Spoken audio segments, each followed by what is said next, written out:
The 10,063rd meeting of the Security Council is called to order. The provisional agenda for this meeting is the situation concerning the Democratic Republic of the Congo. The agenda is adopted. In accordance with Rule 37 of the Council's Provisional Rules of Procedure, I invite the representative of Burundi, the Democratic Republic of the Congo, and Rwanda to participate in this meeting. It is so decided. On behalf of the Council, I welcome Her Excellency, Ms. Therese Kaikwamba Wagner, Minister for Foreign Affairs, International Cooperation, Francophonie, and Congolese Diaspora of the Democratic Republic of the Congo. In accordance with Rule 39 of the Council's Provisional Rules of Procedure, I invite the following briefers to participate in this meeting. Mr. Jean-Pierre Lacroix, Under-Secretary General for Peace Operations, and Dr. Mohamed Javid Abdelmonaim, International President of the Médecins Sans Frontières. It is so decided.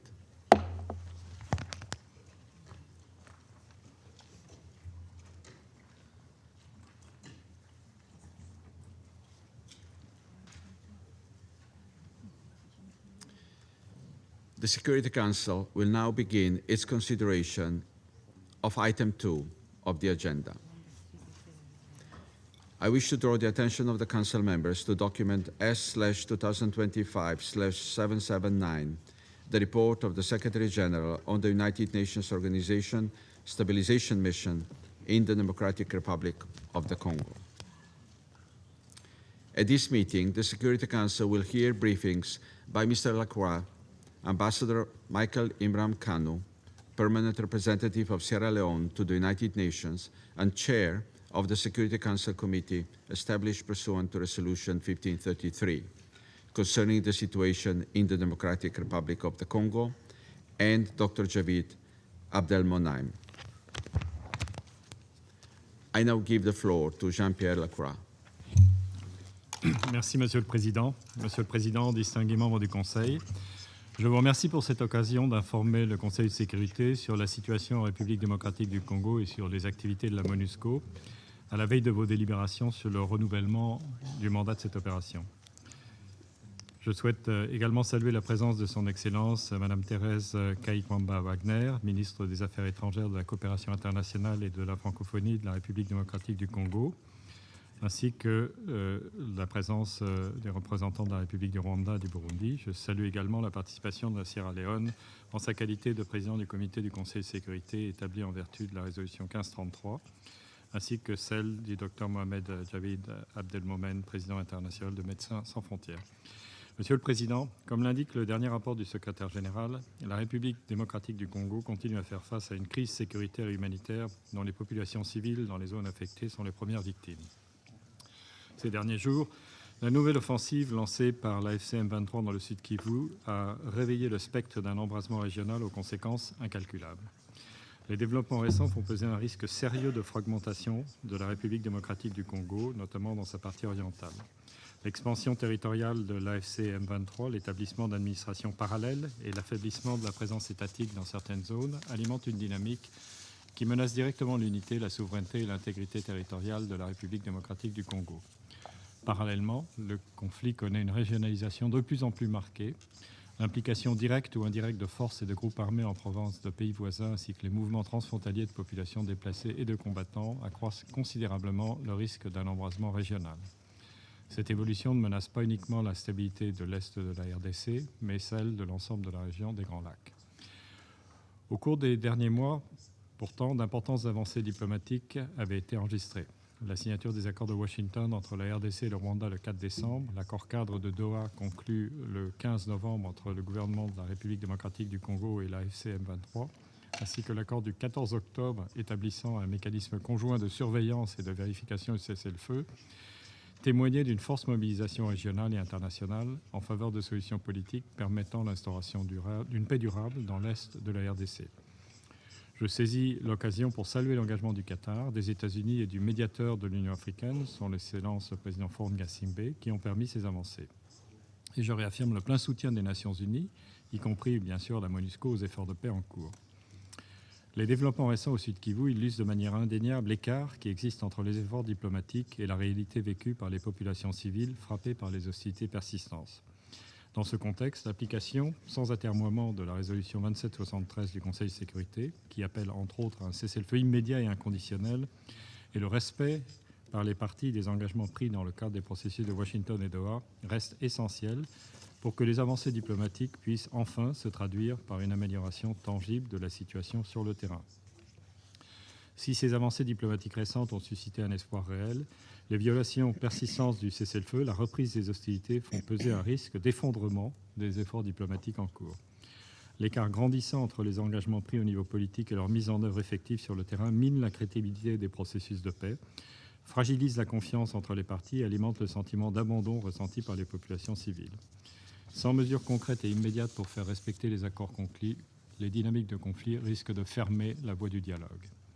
Mr. President, in South Kivu, which is no longer within MONUSCO's area of operation, the AFC M23 advances in Uvira territory and its reporting capturing of Uvira town on the 9th of December, with the alleged support of the Rwandese Defense Forces, RDF, has triggered a major military escalation just days after the signing of the Washington Accords. Congolese forces, alongside Burundian forces and local Wazalendo militia, have reportedly engaged in large-scale hostilities involving the use of heavy artillery and air power. These clashes have resulted in military and civilian casualties, destruction of infrastructure, and significant population displacement, including into neighboring Burundi.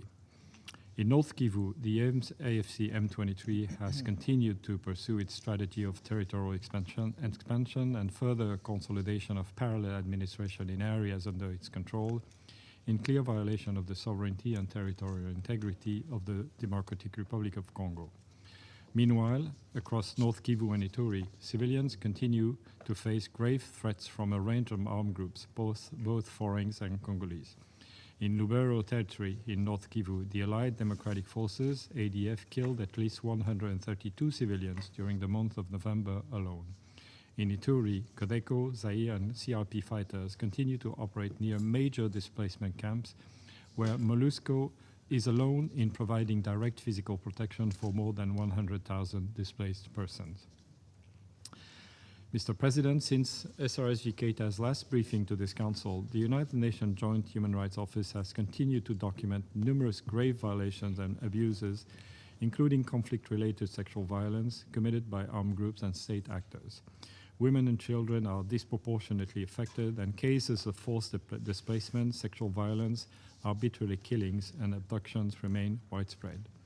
In areas under AFC/M23 controlled, restrictions on MONUSCO's access continue to impede its ability to fully monitor, investigate, and report on violations, as mandated by this Council. Monsieur le Président, dans ce contexte marqué par une intensification des menaces, la prévention des violences contre les populations civiles constitue un pilier central de l'action de la MONUSCO. Au Nord Kivu, comme en Ituri, la mission a renforcé son approche préventive, fondée sur la présence dissuasive, l'anticipation des risques et l'engagement étroit avec les communautés.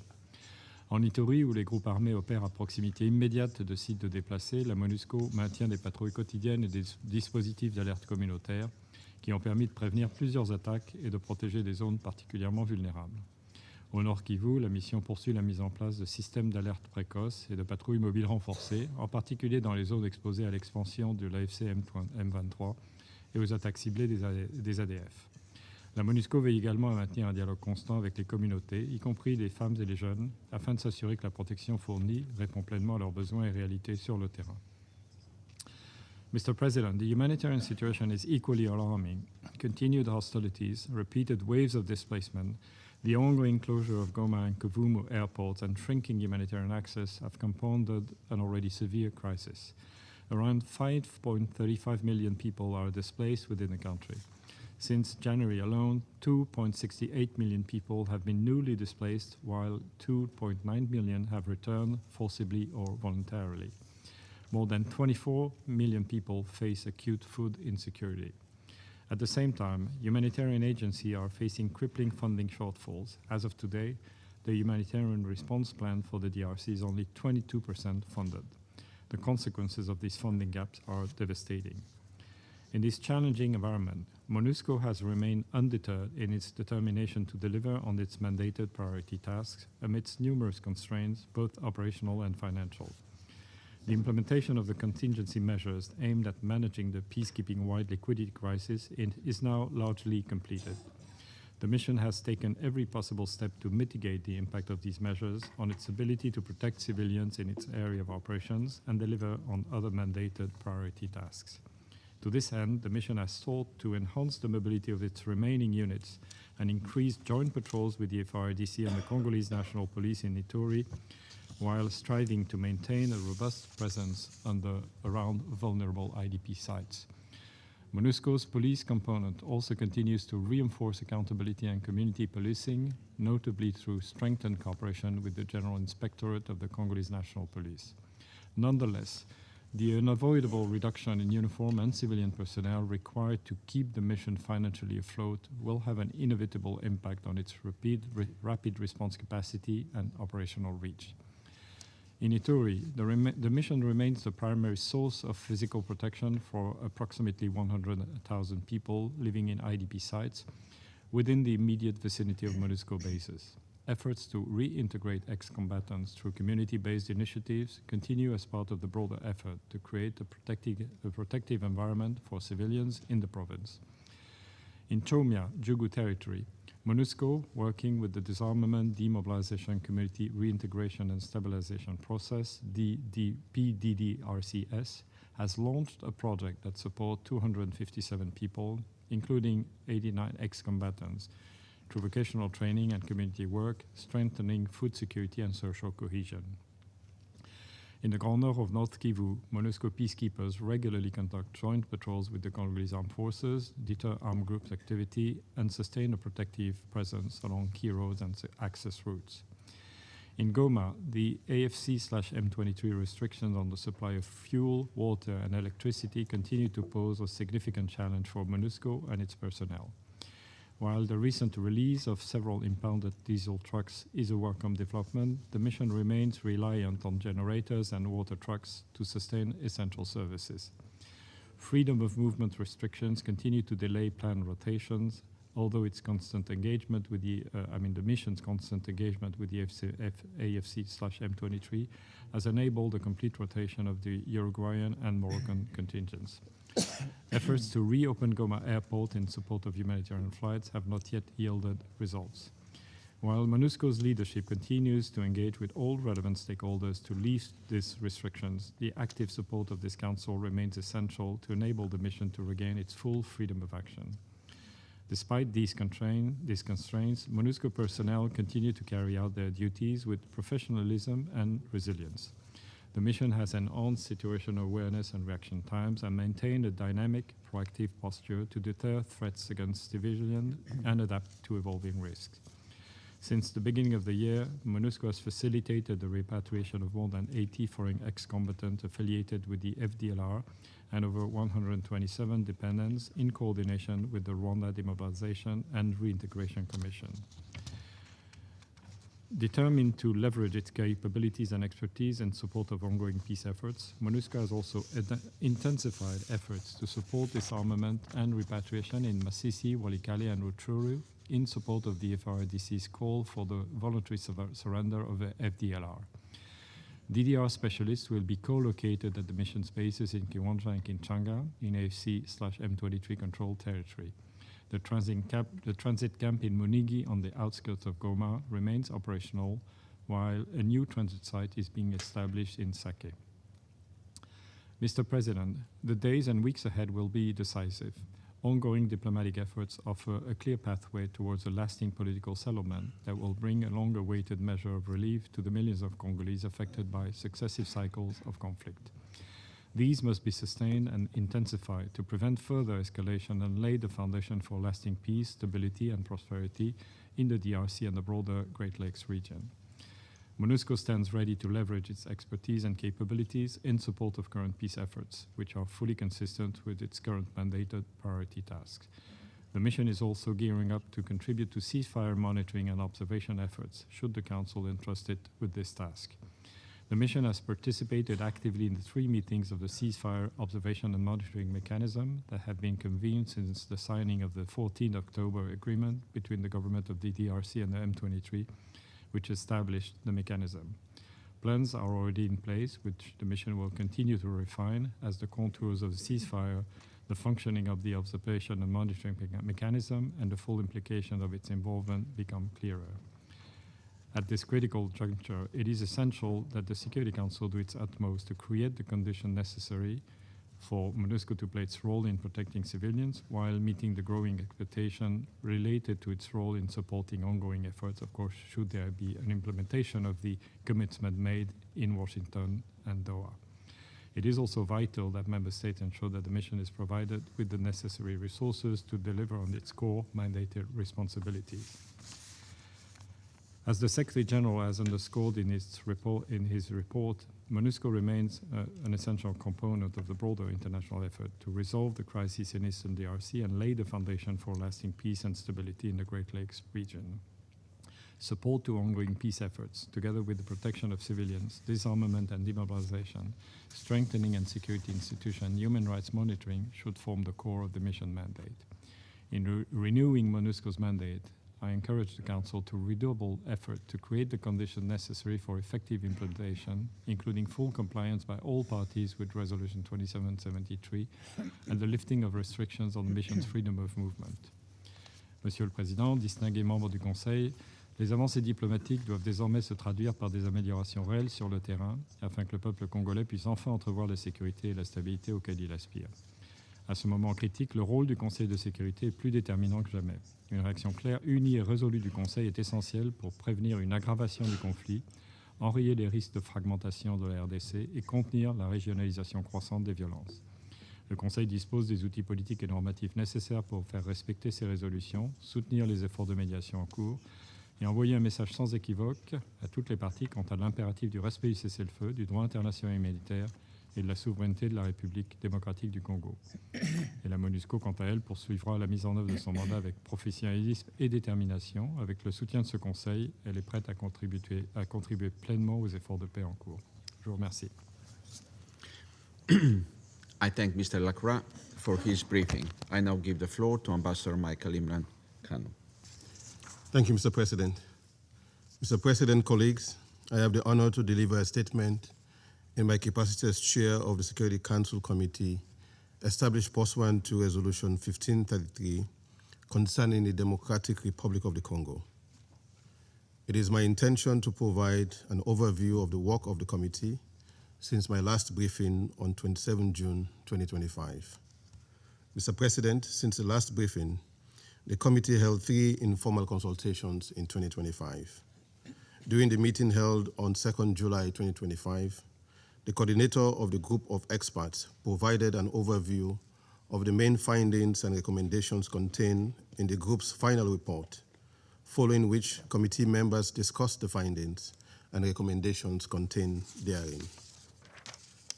During the meeting held on 20th October 2025, the coordinator of the group of experts provided an overview of the program of work of the group of experts, considering Resolution 2783. During the meeting held on 27 October 2025, the committee received a briefing by the Office for the Coordination of Humanitarian Affairs on behalf of the Undersecretary General for Humanitarian Affairs and Emergency Relief Coordinator, pursuant to paragraph 5 of the Resolution 2664. Mr. President, in accordance with paragraph 115 of the note by the President of the Security Council, dated 13th December 2024, the committee issued 2 press releases containing a brief summary of the informal consultations held respectively on 2nd July and 20th October. Thank you, Mr. President. I thank Ambassador Imran Kanu for his briefing. I now give the floor to Dr. Mohamed Javid Abdelmonem. Thank you, Mr. President, for the invitation to brief this Council on the humanitarian situation in the Eastern DRC. Excellencies, good morning. Mr. President, allow me to begin with a truth this Council must acknowledge.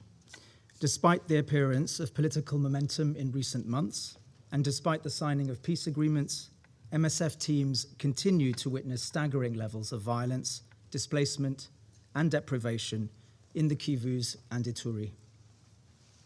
Our patients describe fleeing bombed villages and extreme brutality. From MSF's vantage point in hospitals, clinics, and displacement sites, the picture is unambiguous. This crisis is not easing. Health systems are collapsing, sexual violence is widespread, and humanitarian access and funding are shrinking as needs rise.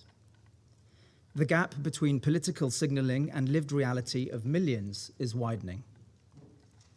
In fact, the ink has barely dried on the agreement signed in Washington, and M23 has already launched a sweeping offensive in Uvira, driving an estimated 200,000 people from their homes, 40,000 of them into Burundi.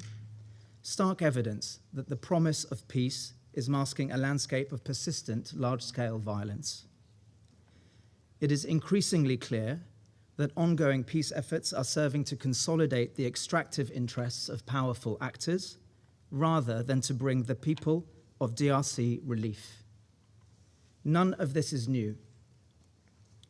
The violence communities face is rooted in decades of resource predation and structural neglect. This is the enduring tragedy. Generation after generation of Congolese have seen their lives and dignity sacrificed at the altar of politics and profit. Until civilians are no longer treated as expendable, no political process will bring real relief. Mr. President, despite high-level commitments in Washington and Doha, violence against civilians remains routine. Both state forces and non-state armed groups, including M23, FDLR, ADF, elements of the FARDC and their Wazalendo allies, continue to endanger civilians and obstruct access to care. All have been implicated in grave violations of international humanitarian law, summary killings, sexual violence, looting, and blocking humanitarian assistance. The toll is devastating. In Binza, MSF patients described men cut down in the fields and women and children shot along the riverbank, their bodies left to drift downstream, testimonies which echo wider reports of massacres in North Kivu. Several of our patients said these attacks were carried out by members of M23. In Rutshuru Hospital, trauma admissions rose by 67% in July. More than 80% of gunshot victims admitted to MSF-supported facilities in July and August were civilians. In Ituri, over the course of this year, we have carried out more than 1,500 trauma surgeries in one single hospital, most for wounds related to conflict. Medical facilities and staff are not spared. Ambulances have been stopped at gunpoint, and armed actors have stormed medical facilities, threatening and terrorizing both patients and staff.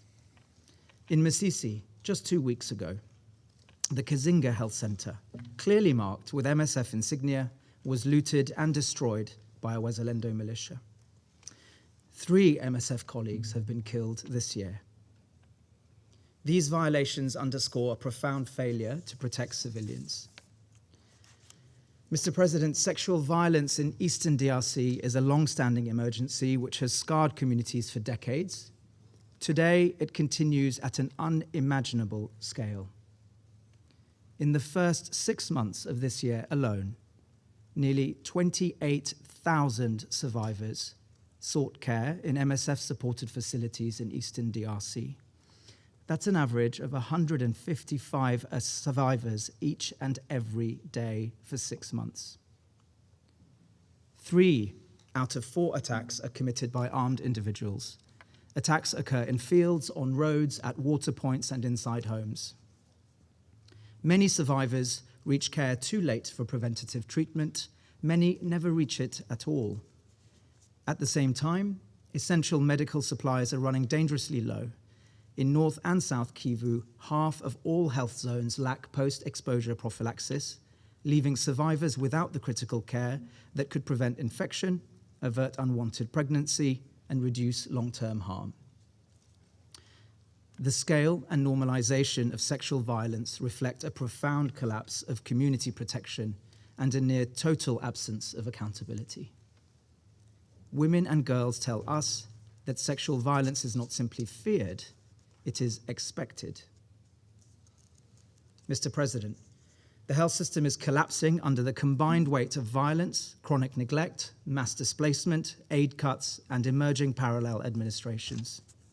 In many areas, up to 85% of facilities face critical drug shortages, nearly 40% of health personnel have left their posts, and more than half of facilities we have evaluated have closed or been damaged.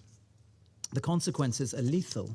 In Walikale, deaths of severely malnourished children arriving within 24 and 48 hours of admission rose by 89% and 309% compared to last year. Families arrive far too late, delayed by insecurity, cost, and the absence of functioning care. Preventative health services have crumbled, and vaccination is repeatedly disrupted, leading to an upsurge in preventable infectious diseases. Cholera cases already exceed 38,000, and deaths have more than doubled compared to last year. Measles continues to spread.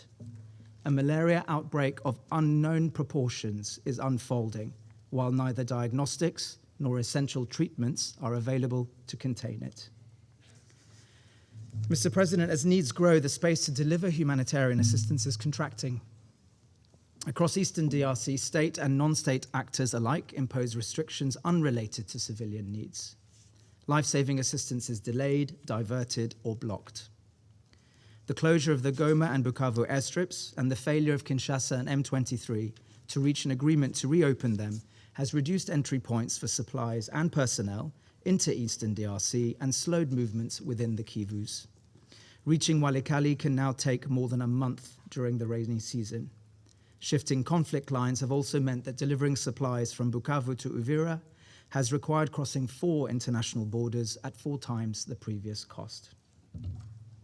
Humanitarian access is not optional. It's a legal obligation. Airports must be reopened, and passage along key routes must be secured, and medical and humanitarian supplies must move without impediment. On top of the collapse of civilian protection and the erosion of access, major donors are cutting support and eliminating life-saving services in full view of surging needs. Mr. President, commitments made in capitals mean little when they are not matched with concrete measures on the ground. We make 3 calls. First, civilian protection must be placed at the center of all political and diplomatic engagement. Progress cannot be measured by the number of agreements signed, but by whether people are safer in their homes, on the roads they travel, and in the places they seek care. Second, humanitarian access must be upheld, not as a gesture of goodwill or a confidence-building measure, but as a moral obligation underpinned by international humanitarian law. Third, the humanitarian response must be resourced at the level this crisis demands. Without flexible, timely funding, preventable deaths will continue to mount. In conclusion, Mr. President, from where we stand, beside patients, not behind podiums, these debates do not lack awareness, they lack consequence. This council is regularly briefed on the situation in DRC. Members are able to describe violations civilians face with precision, even as those violations continue unchecked. For people living through this conflict, the question is not whether this council understands their reality, it is why that understanding so rarely translates into meaningful protection. This disconnect is damning, and that failure is profound. If this council cannot act when so many lives are at stake, then the promise of civilian protection becomes a hollow doctrine, recited here, but absent where it is most needed. What is required today is neither new rhetoric nor new diplomatic architecture. It is the will to insist that civilians are not expendable and that their rights to safety and dignity are non-negotiable. Not in DRC, not anywhere civilians are under threat. Thank you, Mr. President. I thank Dr. Javid Abdelmonaim for his briefing. I now give the floor to those council members who wish to make statements. I give the floor to the representative of France. Merci, Monsieur le Président. Monsieur le Président, je remercie tout d'abord le secrétaire général adjoint pour les opérations de paix, Monsieur Jean-Pierre Lacroix, ainsi que le président de Médecins sans frontières, Monsieur le docteur Mohamed Javid Abdelmomein, pour leurs remarques extrêmement éclairantes. Je remercie également le représentant permanent de la Sierra Leone, M. Michael Kanou, pour son exposé au titre de la présidence du comité 1533 de sanctions sur la situation en République démocratique du Congo. Je salue enfin la présence de la ministre d'État, ministre des Affaires étrangères de la République démocratique du Congo, son Excellence Madame Thérèse Kayigwamba-Wagner, ainsi que la présence des représentants du Rwanda et du Burundi. Nous nous réunissons alors que le M23, soutenu par les forces rwandaises de défense, a lancé une offensive sur Uvira cette semaine, quelques jours à peine après la signature de l'accord de Washington le 4 décembre. Cette situation ne peut qu'interpeller le Conseil au moment même où ses membres délibèrent sur le renouvellement du mandat de la MONUSCO. Et j'insisterai à ce point sur 3 messages. Tout d'abord, l'offensive du M23, soutenue par les forces rwandaises de défense, met en péril la stabilité régionale et compromet la sécurité des civils. La prise de la ville d'Uvira dans le sud Kivu, frontalière du Burundi, emporte des risques sérieux et imminents d'escalade régionale et menace directement la sécurité de pays frontaliers. Le recours à des drones suicides constitue une escalade préoccupante. Ces combats ont entraîné le déplacement forcé de dizaines de milliers de civils, dégradant encore la situation alors qu'il s'agit déjà dans cette zone de la 2e crise humanitaire la plus grave du monde. La communauté internationale s'est mobilisée pour venir en aide aux populations touchées par le conflit. Lors de la conférence de Paris le 30 octobre dernier, la France réaffirme l'urgence de protéger les populations civiles. La France exhorte le M23 à mettre un terme à son offensive et les forces rwandaises de défense à se retirer du territoire congolais en application de la résolution 2773 adoptée à l'unanimité par ce Conseil. Le M23 doit respecter ses engagements au titre de la déclaration de principe et de l'accord-cadre de Doha.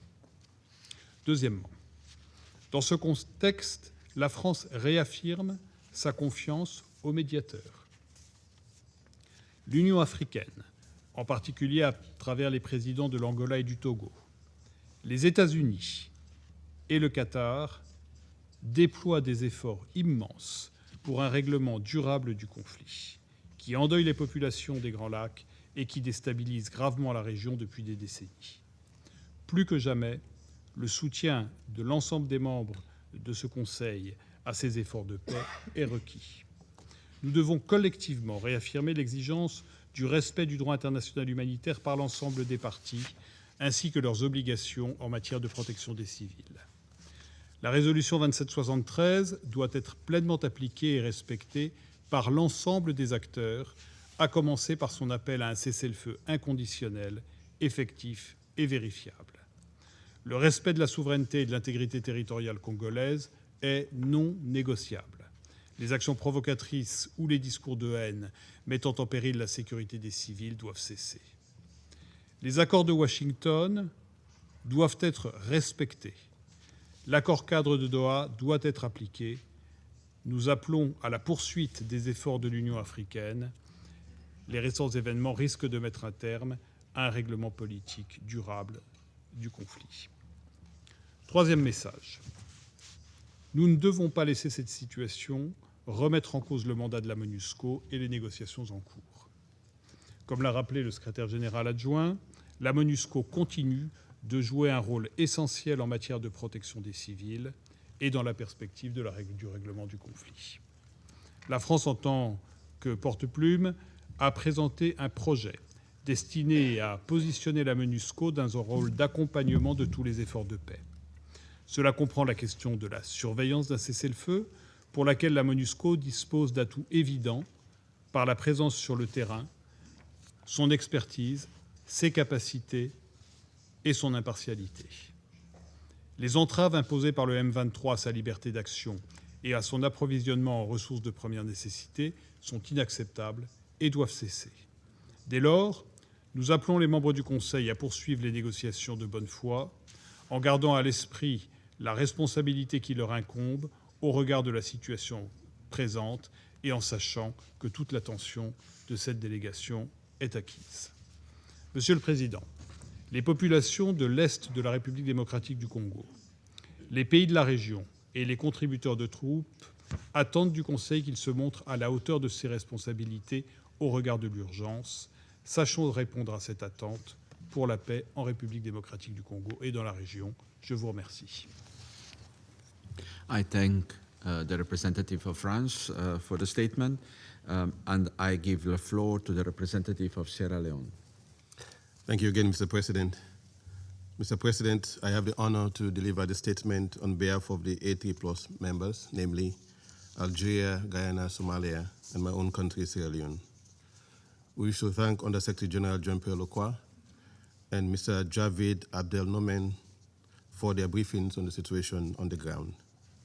We welcome the participation of Her Excellency Mr. Kaykwamba Wagner, Minister of State, Minister of Foreign Affairs, International Cooperation, and Francophonie of the Democratic Republic of the Congo, and the representatives of Rwanda and Burundi to this meeting.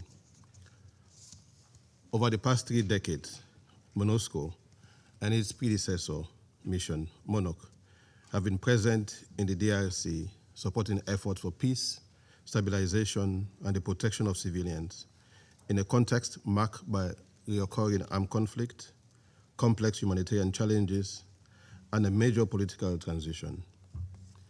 The A3+ reiterate our deep appreciation to the mission for its continued service and dedication to the Congolese people under extraordinary challenges. Yet, as we meet today, peace and stability in the DRC remain volatile despite sustained regional and international diplomatic efforts. We would also like to express our profound appreciation to Ms. Bintou Keita, SISG in the DRC and head of MONUSCO, for her leadership and commitment to advancing peace and stability in the DRC. Our dedicated service to the Congolese people, particularly our efforts to safeguard and support civilians, have been invaluable. Mr. President, the recent development in Eastern DRC, most notably the fall of Uvira City, the last major settlement in South Kivu, to the M23 AFC rebels, is profoundly alarming.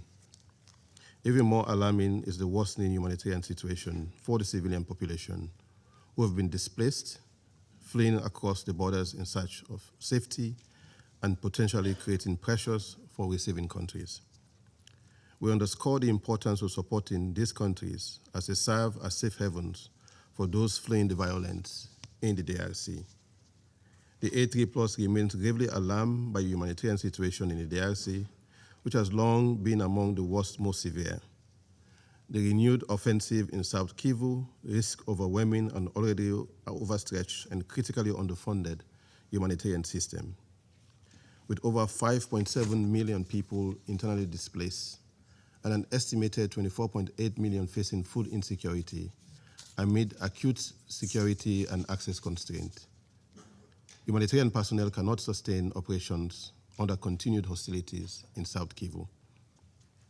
Reports from international humanitarian organizations on the ground are also alarming. According to the International Federation of Red Cross and Red Crescent Societies, nearly 200,000 people have been displaced, with women and children bearing the greatest burden of this renewed violence. It is thus absolutely necessary for this Council to act decisively to halt the escalation of the conflict in Eastern DRC. In view of this, we must remind all parties to the conflict of their obligations under international human rights law and international humanitarian law to protect civilians during conflict. Mr. President, the A3+ further reiterates that the solution to this conflict remains fundamentally political. We are therefore encouraged by last week's signing of the Washington Accords for Peace and Prosperity by Presidents Felix Tshisekedi and Paul Kagame, witnessed by African leaders, including President João Lourenço of Angola and chairperson of the African Union, President Faure Gnassingbé, President of the Council of Ministers of Togo, and the African Union appointed mediator of the crisis between the DRC and Rwanda, and President His Excellency Mohamed Ali Yusuf, chairperson of the African Union Commission. As underscored by the AU chairperson, and I quote, "The Washington Accords represent an important moment to put an end to a conflict that has lasted for more than 3 decades, a conflict between brothers and neighboring countries who, for various reasons, have been fighting one another over the years with heavy consequences both for the population and the economies of their respective countries." End of quote. The A3+ fully echoes this sentiment and reaffirms its strong support for the leadership and mediation effort of African stakeholders. We therefore urge all parties to honor their recent commitment undertaken in Doha and Washington, D.C., and to work in good faith towards lasting peace, stability, and prosperity throughout the Great Lakes region.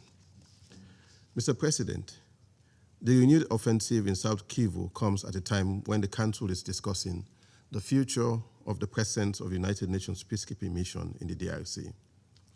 In light of the current realities on the ground, discussion on MONUSCO's future must be approached with the utmost care and with the interests of the people of the Great Lakes region at the center. The safety of their lives and livelihoods and enabling their prosperity must guide our decision on the renewal and the orientation of the new MONUSCO mandate. After decades of conflict, and I quote, "business as usual," end of quote, approach is no longer tenable. A genuine paradigm shift is needed, one that reimagines the United Nations presence in ways that reinforce African-led proposals and that of the Doha and Washington processes. Harmonizing these proposals will require sincere engagement and understanding of African perspective, moving beyond symbolic acknowledgement towards meaningful inclusion of African solutions. Mr. President, to conclude, the A3+ is of the view that in renewing the mandate of MONUSCO, the mission must be provided with the necessary operational flexibility to support implementation of the mandate, not only in terms of protecting civilians, but where appropriate, deployment and targeted return to critical areas currently lacking a permanent presence of governmental authority. Additionally, the mandate should strengthen MONUSCO's role in supporting transitional justice and accountability for war crimes and crimes against humanity. The A3+ stands firmly in solidarity with the Congolese people and all affected communities in the region. With the resilience and unity of the Congolese people, supported by regional mechanisms and international effort, we believe that a sustained solution to this conflict is within reach. The A3+ will continue to offer its unwavering support towards the realization of these aspirations. And I thank you. I thank the representative of Sierra Leone for the statement. I now give the floor to the representative of the United States. Thank you, Mr. President, and thank you to our briefers today. Colleagues, President Trump was pleased to have convened DRC President Tshisekedi and Rwandan President Kagame in Washington on December 4th for the signing of the Washington Accords and the Regional Economic Integrated Framework. It was a true and sincere demonstration and effort towards peace. However, peace processes require parties to uphold their commitments to that very process. And the United States is profoundly concerned and incredibly disappointed with the renewed outbreak of violence in the eastern DRC. Today, I want to share with you some additional information on the scope and the sophistication of Rwanda's involvement in eastern DRC. Since its reemergence in 2021, Rwanda has had strategic control of its proxy armed group, M23, as well as M23's political wing, the Congo River Alliance, or AFC. and has deployed M23 and the AFC to achieve Rwanda's geopolitical goals in eastern DRC. Kigali has been intimately involved in planning and executing the war in eastern DRC, providing military and political direction to M23 forces and AFC for years now. The Rwandan Defense Forces have provided materiel, logistics, and training support to M23, as well as fighting alongside M23 in DRC with roughly 5,000 to 7,000 troops as of early December. This is not counting the possible increases from Rwanda in this most recent advancement. In more recent months, Rwanda has deployed multiple surface-to-air missiles and other heavy and sophisticated weaponry into North and South Kivu to aid M23 in its conflict against DRC. Rwanda and M23 began their offensive just this last weekend to take Uvira, with Rwandan forces co-located with M23 along the front lines. Additionally, we have credible reports of increased use of suicide drones, increased use of artillery by both M23 and Rwanda, including strikes into Burundi. So rather than a march towards peace, as we saw under President Trump's leadership in recent weeks, Rwanda is leading the region towards increased instability and war. And in light of the commitments made in the Washington Accords, we are deeply concerned that the Rwandan military's continued presence in Congolese territory in support of M23, and we will use the tools at our disposal to hold to account spoilers to peace. We call on Rwanda to uphold its commitments and to further recognize the government of the Democratic Republic of Congo's right to defend its territory and its sovereign right to invite Burundian forces onto its territory. We are engaging with all sides to urge restraint and to avoid further escalation, including refraining from hostile anti-Tutsi rhetoric. As this council negotiates the MONUSCO mandate, the United States will seek to ensure the mission has the capabilities to provide support to both the Doha and Washington agreements, keeping in mind that the parties themselves bear full responsibility for their successful implementation, and we look for the members of this council's support as we negotiate this mandate's renewal. MONUSCO's ability to provide critical enabling support to these processes, however, hinges entirely on its ability to move freely, to sustain itself, to implement its mandate without interference. And the fact that UN peacekeeping forces are under siege by forces backed by a member state that itself is a troop contributor to peacekeeping missions, frankly, is a sad hypocrisy.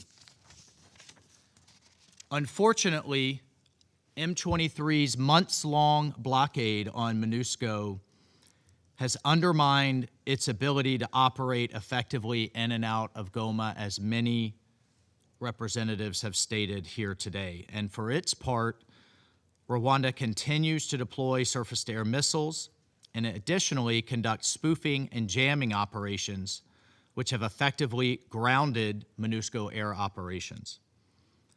So how can MONUSCO succeed under these conditions?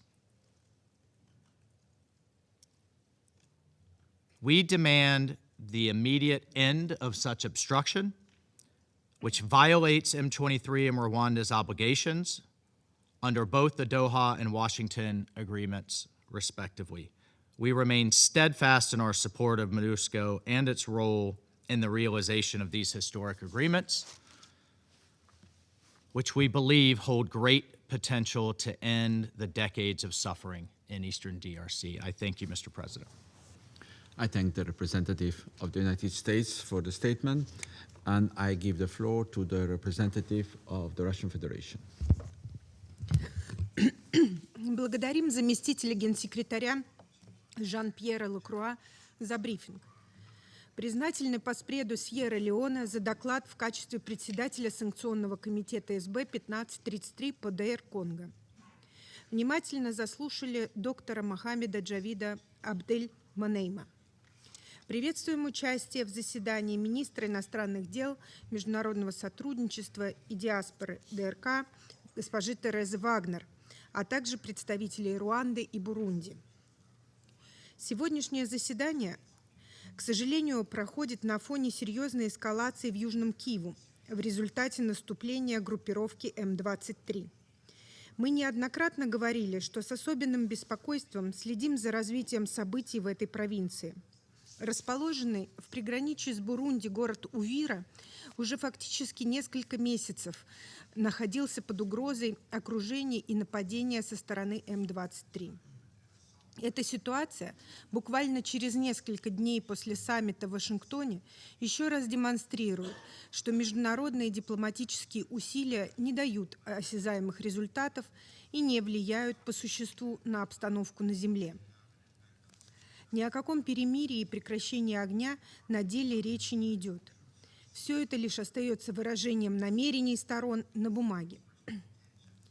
Сейчас регион Великих озер максимально приблизился к опасной черте, за которой масштабное межгосударственное вооруженное противостояние. Призываем прекратить огонь и сосредоточиться на реальных шагах по урегулированию кризиса и обеспечению нормальных условий существования для мирных жителей всех стран региона. Руанда, а также ДР Конго должны начать выполнять резолюцию СБ 2773 и прекратить взаимодействие с М-23 и демократическими силами освобождения Руанды. Пока эти базовые рецепты будут сознательно игнорироваться, ситуация лишь продолжит деградировать. Хотелось бы подчеркнуть, что мы поддерживаем все международные усилия, направленные на прекращение вооруженного конфликта на востоке ДРК и достижение долгожданного мира для конголезцев и их соседей. В этом не должно быть никаких сомнений. Однако договоренности, подписанные в Вашингтоне и Дохе, необходимо оценивать по тому, как они выполняются. И актуальное положение вещей в Южном Киву – показатель реального отношения участников переговорного процесса к тому, под чем они поставили свои подписи. Отмечаем усилия миротворческой миссии по стабилизации в ДР Конго. Многие миротворцы пожертвовали своей жизнью в деле стабилизации ситуации в ДРК. Отмечаем также роль главы МОНС ДРК Бинту Кейты. Однако в сложившихся условиях миссия ООН по стабилизации в ДРК продолжает оставаться заложником эскалации межгосударственных противоречий в регионе. МОНС ДРК находится в таком положении уже почти год, с момента январского обострения вооруженного конфликта в результате действий М-23. Более 40% персонала миссии фактически заперты на ООНовских объектах на территории подконтрольной этой группировки в Северном Киву. Россия неоднократно акцентировала, что такое положение вещей неприемлемо и не должно затягиваться. Однако некоторые коллеги по Совету и их единомышленники из секретариата ООН все это время настойчиво убеждали нас и других членов СБ, что надо еще немного подождать, и результаты международного посредничества позволят реанимировать МОНС ДРК. Миссия действительно могла бы играть важную роль в содействии урегулированию кризиса, в частности, в плане мониторинга режима прекращения боевых действий. Однако, с учетом развития ситуации в Южном Киву, совершенно очевидно, что условий для этого прямо сегодня не просматривается. Как говорится, торопиться и предлагать неординарные решения надо было раньше. Сейчас же необходим крайне осторожный подход. Любые серьезные изменения в мандате МОНС ДРК должны учитывать реальную ситуацию на Земле и основываться на четких и детальных рекомендациях секретариата. Только такой подход позволит вернуть миссию к работоспособному состоянию. Подчеркну, мы готовы работать с коллегами по Совету над формулированием поручений секретариату, представить нам возможные опции подключения МООН с ДРК к мониторингу режима прекращения огня и в целом адаптации миссии под нынешние обстоятельства. Однако мы не согласимся с плохо проработанными инициативами, идущими вразрез с реальностью. Их продавливание по политическим соображениям в конечном итоге лишь усугубит без того сложное положение МООН с ДРК и приведет к очередным репутационным потерям для ООНовского миротворчества. Я благодарю за внимание. I thank the representative of the Russian Federation for her statement, and I now give the floor to the representative of the United Kingdom. Thank you, President. My thanks to our briefers who have brought helpful clarity and insights to our discussions, and I welcome the participation in today's meeting of Her Excellency, the Minister of Foreign Affairs of the Democratic Republic of Congo, as well as the representatives of Rwanda and of Burundi. And I thank the chair of the 1533 committee for his update. President, I will make 3 points. First, the United Kingdom welcomes the signing last week of the Washington Accords and the signing of the Framework Agreement in Doha last month. We commend the leadership of the United States, Qatar, and of the African Union in driving these efforts. We call on the parties to implement the agreements and to honour their commitments in full. Second, we are deeply concerned that despite progress on the political tracks, violence has increased in South Kivu. We condemn the recent M23 offensive and takeover of Uvira with the support of the Rwandan Defence Forces. The UK urges an immediate cessation of hostilities and for all parties to fully comply with Security Resolution 2773. There can be no military solution to this conflict.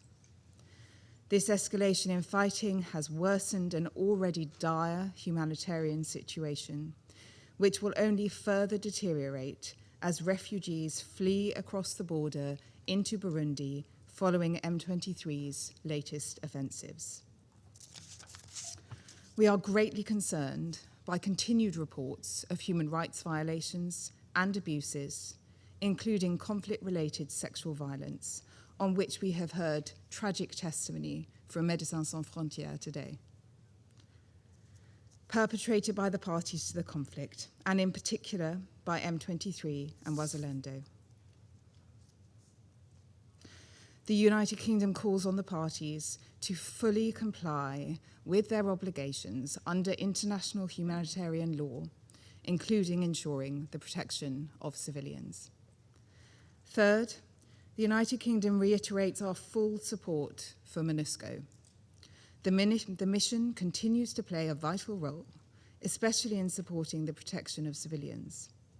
We also express our support for a MONUSCO role in ceasefire monitoring to embed the progress towards peace and security made through the political process. It is critical that MONUSCO is able to deliver its mandate without hindrance. We again call for M23 to lift all obstructions to the mission's operations. We urge all parties to ensure MONUSCO's freedom of movement in compliance with the decisions of this Council. President, the UK calls on all parties to now seize the opportunity to deliver the peace, prosperity, and security that the people of Eastern DRC so deserve. I thank you. I thank the representative of the United Kingdom for her statement, and I give the floor to the representative of Panama. Muchas gracias, presidente. Permítame comenzar expresando nuestro agradecimiento al USG Jean-Pierre Lacroix, así como al Dr. Mohamed Javid Abdelmonem, presidente internacional de Médicos Sin Fronteras, por sus valiosas intervenciones. Sus labores en el terreno, arriesgando vidas en medio de la violencia extrema, son encomiables y lamentamos la pérdida de sus colegas en el ejercicio de sus funciones. Saludo igualmente la presencia de Su Excelencia Teresa Kayekwamba Wagner, Ministra de Relaciones Exteriores de la República Democrática del Congo, y valoramos la presencia de los representantes permanentes de Ruanda y Burundi en esta sesión. Panamá destaca los avances diplomáticos recientes, incluidos el acuerdo de paz entre la RDC y Ruanda alcanzado en junio de 2025, facilitado por los Estados Unidos, y el marco acordado en Doha entre el gobierno de la RDC y el M23, firmado el 15 de noviembre del 2025. Sin embargo, la realidad en el terreno nos recuerda que la firma de acuerdos no equivale a la paz. Lo que hemos escuchado del USG La Croix y de Médicos Sin Fronteras deja claro que mientras hablamos aquí, cientos de miles de vidas penden de un hilo. La situación actual que enfrenta la MONUSCO en Goma genera seria preocupación, especialmente por las restricciones que afectan su capacidad operativa. En este contexto, resulta esencial garantizar la plena libertad de movimiento de su personal y asegurar la implementación de su mandato, así como el respeto del derecho internacional con el fin de preservar la seguridad de sus colaboradores y la continuidad de sus operaciones. Además, Panamá subraya la importancia de la plena aplicación de la Resolución 2773, que establece parámetros esenciales para la protección de los civiles y el avance de la transición, así como del régimen de sanciones renovado mediante la Resolución 2783, que es una herramienta clave para reducir la capacidad operativa de los grupos armados, combatir las economías ilícitas y presionar a los actores a cumplir con sus obligaciones. Presidente, nuestra delegación acoge con especial satisfacción la aprobación formal del marco de integración económica firmados por los presidentes de la República Democrática del Congo y de la República de Ruanda el pasado 4 de diciembre en Washington, D.C. Consideramos que este avance representa una oportunidad real para poner fin a más de una década de conflicto y sufrimiento en la región, de ser implementados a tiempo y respetados por todas las partes. La violencia reanudada solo atrasa esta salida y entorpece una gran oportunidad para la paz. No obstante, más de 7 millones de personas permanecen desplazadas internamente y los informes más recientes revelan que más del 80% de los centros de salud en Kibú del Norte y Kibú del Sur carecen de medicamentos esenciales y del personal necesario para atender a toda la población. Seguimos además de cerca la reciente caída de la ciudad de Uvira y compartimos las preocupaciones ya expresadas por los miembros de este Consejo. Esta situación, agravada por los avances del M23 en territorio congoleño, los ataques contra infraestructura y la grave brecha de financiación humanitaria, pone en riesgo a miles de personas que requieren tratamiento urgente para enfermedades como la malaria, el VIH, la tuberculosis, que afecta de manera desproporcionada a mujeres, niñas y niños. Panamá hace un llamado urgente a los donantes para cerrar la brecha de financiación del Plan de Respuesta Humanitaria del 2025 y para fortalecer las capacidades operativas sobre el terreno. La protección del personal humanitario debe ser priorizada. Esta ayuda no debe ser politizada y debe llegar sin restricciones a las personas que más lo necesitan. La presencia de MONUSCO sigue siendo crucial para la protección de civiles y para apoyar los esfuerzos del gobierno congoleño en materia de seguridad, gobernanza y de estabilización. Este Consejo ha reiterado que la retirada de la misión debe ser gradual, responsable y basada en condiciones, no en calendarios rígidos. La reducción de tropas y de financiamiento flexible produce resultados contrarios a los deseados.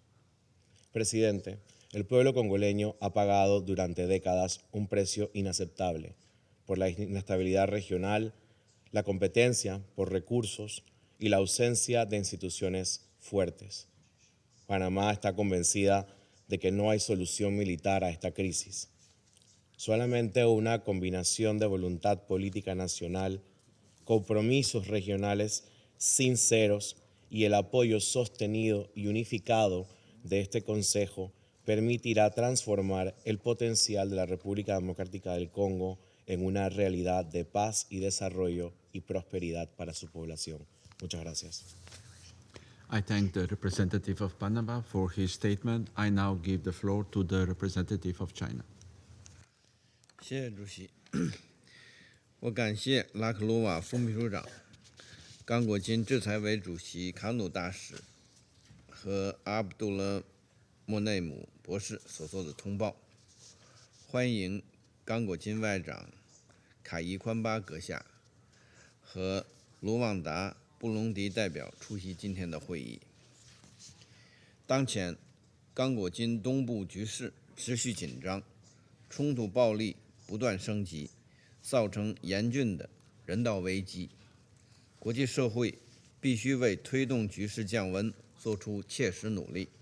我强调以下3点：第一，必须立即停火止战。近日，323运动持续发动攻势，占领乌维拉等重要城市，现地局势骤然紧张。中方对相关事态发展深表关切，强烈谴责323运动有关暴力行径。我们敦促323运动落实安理会第2773号决议与和平协议，立即实现停火，撤出乌维拉等城市，停止一切扩张，避免冲突继续外溢。外部势力应停止对刚东境内武装团体一切形式的支持，致力于冲突降温。冲突各方要遵守国际人道法，保护平民安全，包括外国平民的安全，解除对关键基础设施和人道准入的所有限制。中方坚定支持刚果金政府维护主权、独立和领土完整的努力，早日在刚东恢复国家权威。第二，必须真诚对话谈判。刚东冲突没有军事解决方案，政治解决是唯一出路。尽管近期冲突方签署系列和平协议，但现地局势仍没有真正的改善。当务之急是冲突各方展现政治意愿，履行各项承诺，斡旋方应切实履行好监督职责。各方要推动323运动同刚果金加快谈判，完成多哈全面和平协议剩余的议定书，确保停火监督和核查机制尽快运作。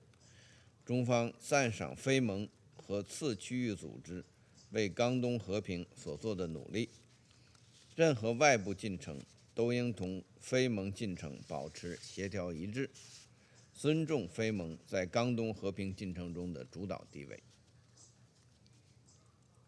第三，必须保障维和行动履职。当前，联刚团持续受到行动限制，水电和燃料供应中断，加之人员和预算削减，仅能维持基本运作。安理会要敦促有关方解除对联刚团的行动限制，同时对联刚团的履职困境进行全面评估，寻找解决方案。联刚团在支持安东和平进程，包括停火监督等方面可以发挥作用。同时，调整联刚团授权需以现地条件许可、方案可行、结果可预测为基础，由秘书处充分进行评估。在条件不成熟的情况下贸然决策，甚至将联刚团授权视作空头支票，只会进一步干扰联刚团履职，损害联刚团和安理会的公信力。联刚团是联合国领导的维和特派团，其行动应以联合国宪章为指导，反映会员国的共同意志。中方重申坚定支持联钢团履行职责。主席，当前钢东局势处在关键节点，国际社会应当摒弃地缘私利，凝聚和平共识，团结各方力量，真正致力于地区和平和发展繁荣。作为地区国家的好朋友，中方愿继续同各方一道，为推动钢东冲突解决与发展稳定做出不懈努力。谢谢主席。I thank the representative of China for the statement, and I give the floor to the representative of Greece. Thank you, Mr. President. I would like to start by thanking our briefers, to welcome Her Excellency the Minister for Foreign Affairs of the Democratic Republic of the Congo, as well as the representatives of Rwanda and Burundi to this meeting, and to thank the chair of 1533 Committee for his update. Mr. President, almost a year since the dramatic escalation of the conflict in Eastern DRC, we meet at a moment of both fragile progress and persistent acute risks. Important steps have been taken, yet many decisive actions still lie ahead. I would like to stress the following points. First, we repeat that Resolution 2773 must be implemented immediately, fully, and unconditionally. We remain particularly alarmed by the deteriorating security situation in South Kivu, driven by the continuing advance of the AFC M23 with the alleged support of the Rwandan Defense Forces, and the risk of a spillover of the conflict that could trigger a regional crisis. AFC M23 must immediately cease hostilities and withdraw from Goma, Bukavu, and all other controlled areas. As the Council stressed in its recent press statement, all illegitimate parallel administrations must be dismantled, restoring state authority throughout the Democratic Republic of the Congo. In this context, we reiterate Greece's steadfast support for the independence, sovereignty, unity, and territorial integrity of the DRC. Second, we welcome all efforts towards a ceasefire and a sustainable peace, stability, and reconciliation in Eastern DRC, and commend the United States and Qatar for their critical mediation efforts. We congratulate President Tshisekedi and President Kagame for the signing of the Washington Peace Accords for Peace and Prosperity on December 4th, as well as the issuing of the joint declaration on the accords by the Democratic Republic of the Congo and Rwanda. We urge them to now accelerate the implementation of their commitments as provided by the accords. These gains must not be undermined by a new escalation in South Kivu by the M23. We also welcome the signing of the Doha Framework for Peace between the government of the Democratic Republic of the Congo and the AFC M23 on November 15th, and we urge them to materialize their commitment to a permanent ceasefire. Third, we are deeply concerned about the grave humanitarian and security consequences of the conflict both in North and South Kivu and in Ituri, as we have heard by our briefers today. All parties must respect international humanitarian law and ensure unrestricted humanitarian access and facilitate humanitarian flights as well. We are particularly concerned about the grave human rights violations and abuses committed against women and children, notably large-scale recruitment and use of children, abductions, killings and maimings, and shocking levels of sexual violence. All perpetrators of violations of international humanitarian law and of violations and abuses of human rights must be held accountable and be brought to justice. Finally, MONUSCO's freedom of movement must be unobstructed and its ability to operate must remain unrestricted.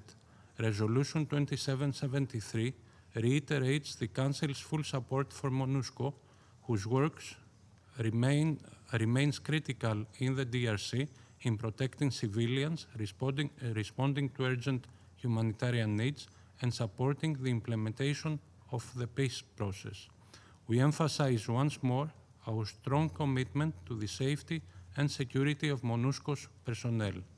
Madam President, as the Council considers the upcoming renewal MONUSCO's mandate, Greece stands ready to work closely with all members to ensure that the mission can continue fulfilling its critical role at this pivotal juncture for the Democratic Republic of the Congo.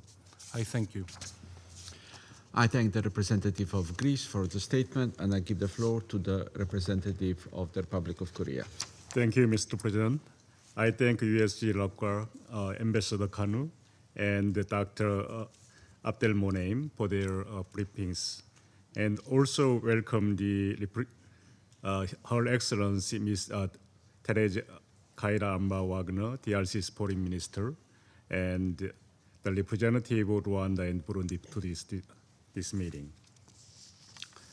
To begin, we strongly condemn the M23's recent advance in Uvira in South Kivu, a serious development which risks further escalating the conflict across the region. The unanimously adopted Resolution 2773 demands that M23 immediately cease all hostilities, withdraw from all controlled areas, and the Rwanda Defense Force and its support of M23.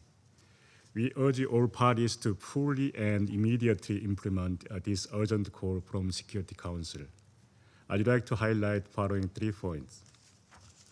First, the conflict cannot be resolved by the force under any circumstances.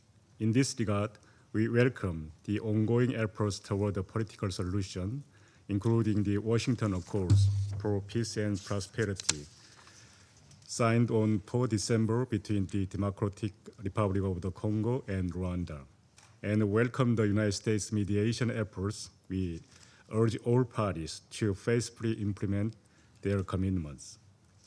We also recognize the efforts of Qatar and African Union to advance both Washington and Doha processes.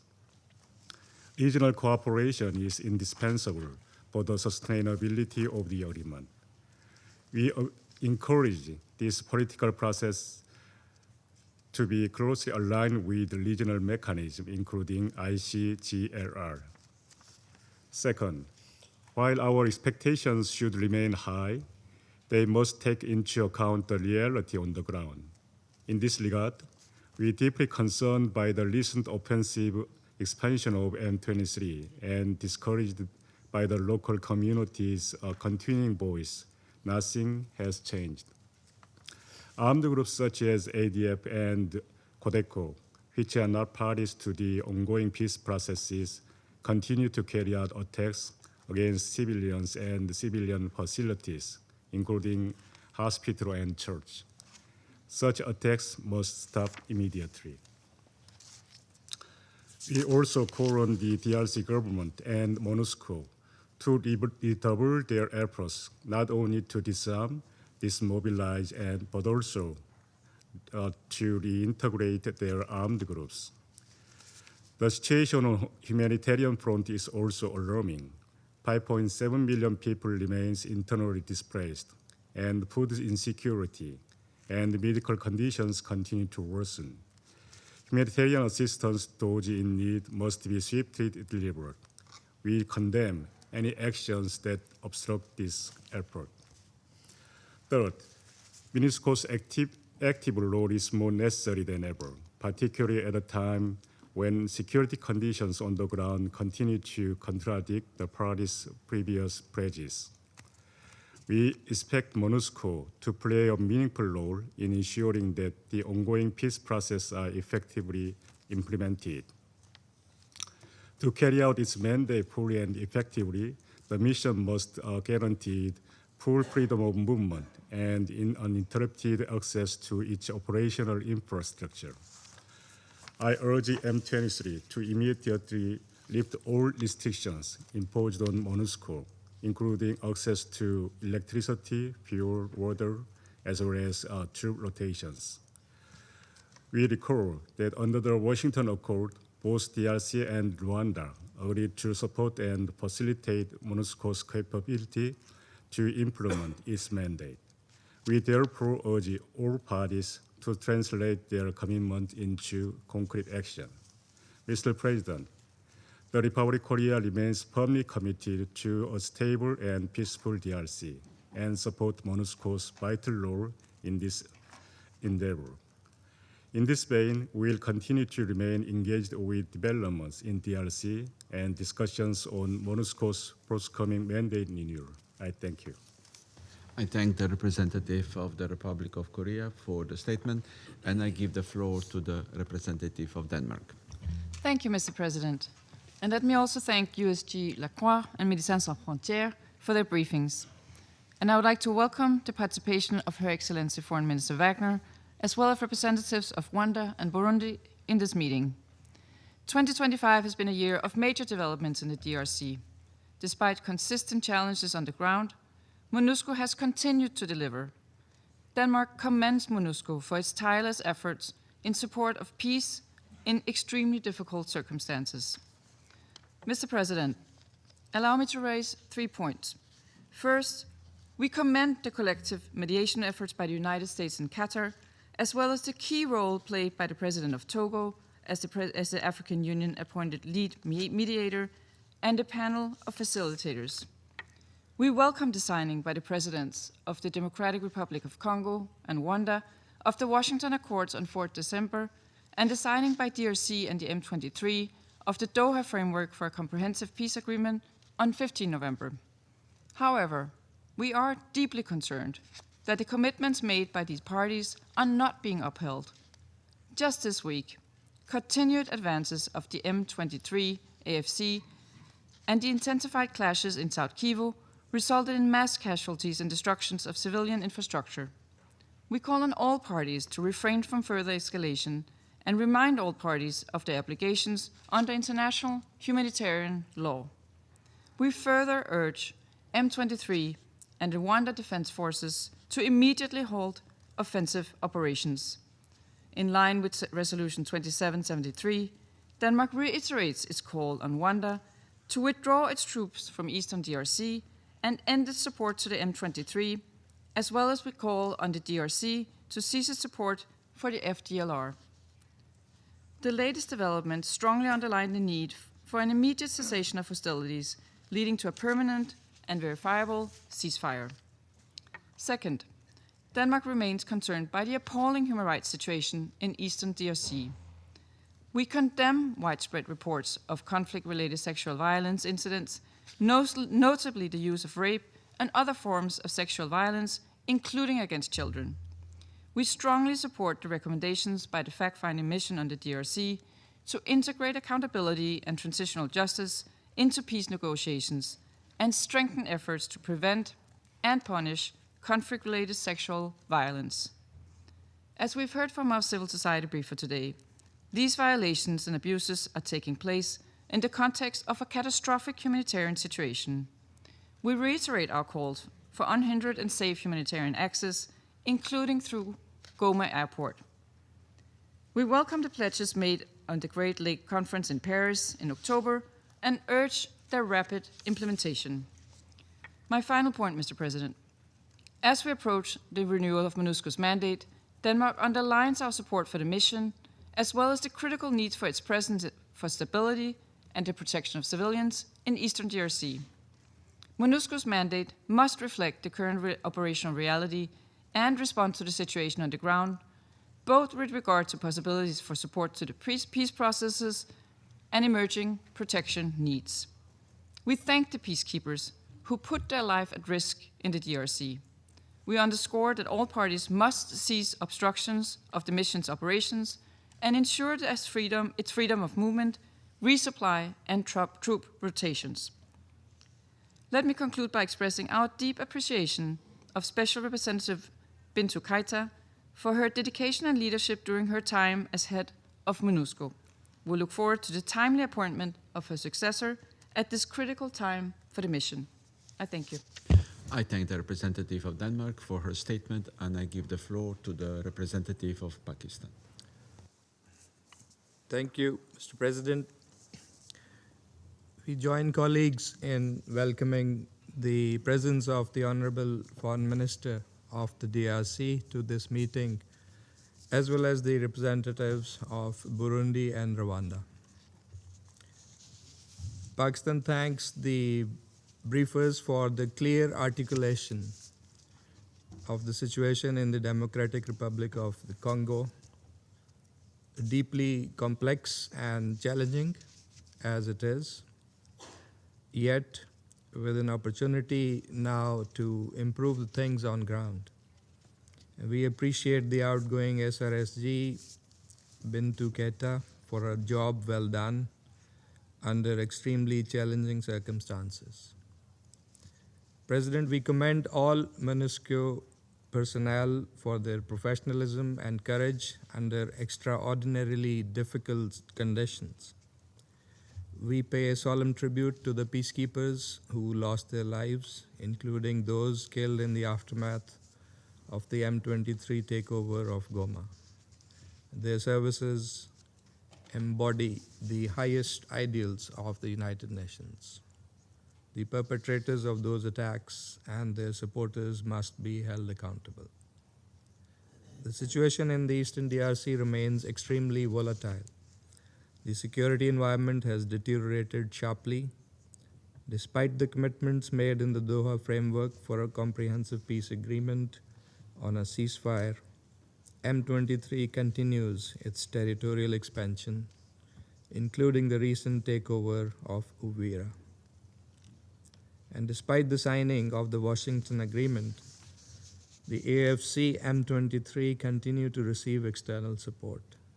It is essential that commitments made under these agreements are implemented. We call for an immediate ceasefire and complete cessation of hostilities. It is regrettable that Resolution 2773 remains unimplemented. Nearly 40% of MONUSCO's area of oppression is under the control of the AFC M23. MONUSCO's movements in these territories are severely restricted. Its supply chains disrupted and troop rotations remain difficult.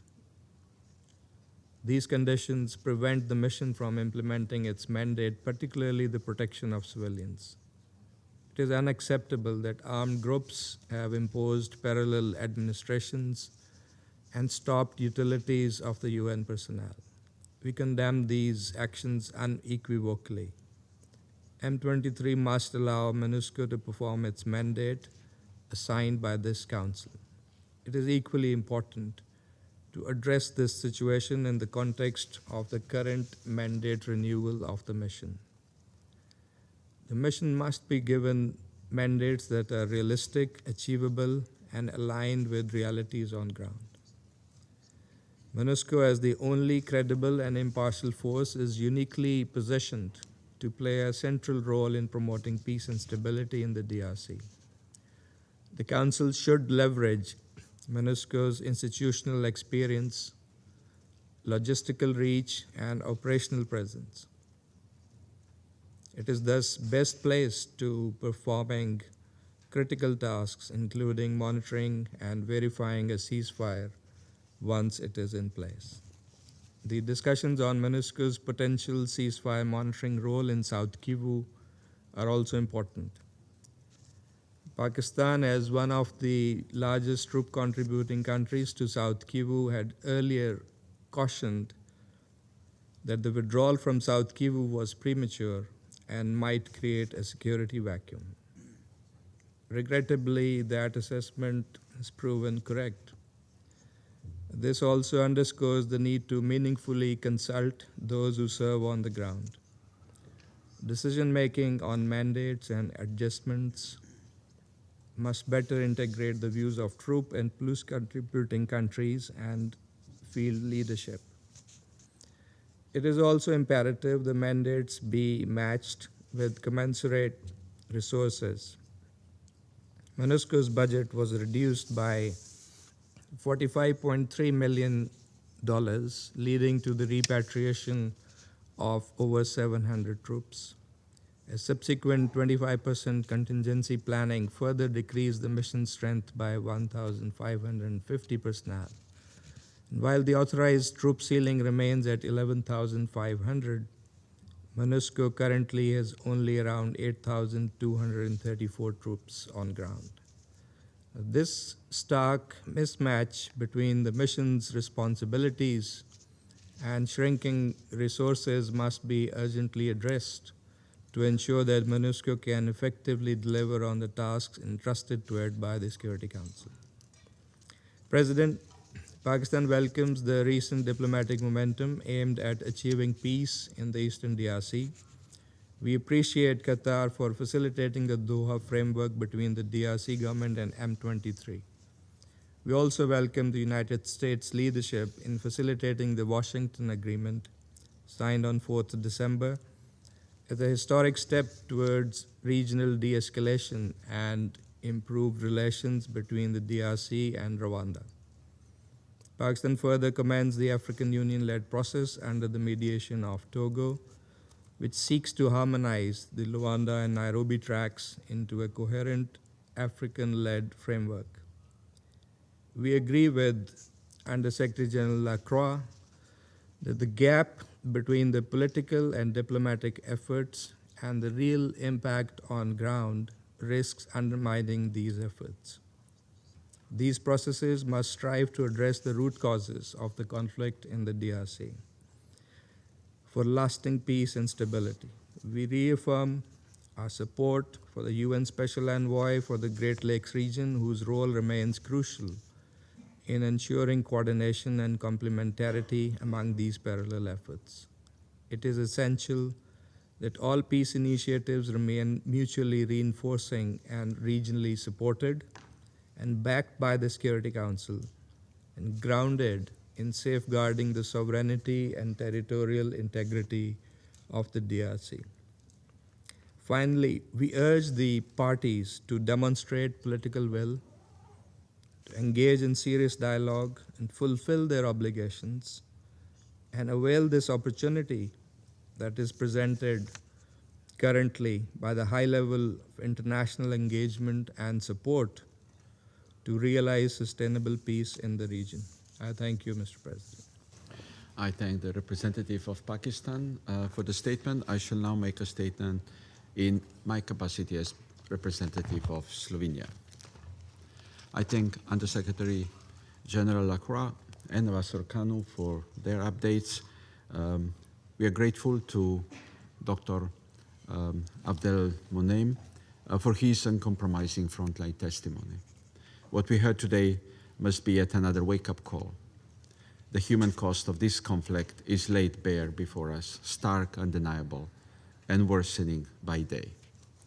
We welcome also the presence of the Minister Wagner from the Democratic Republic of the Congo, as well as the representatives of Burundi and Rwanda. Slovenia remains alarmed by the continued sharp escalation of hostilities in eastern DRC, some unfolding even as this Council meets. These developments run directly counter to this Council's decision, in particular Resolution 2773.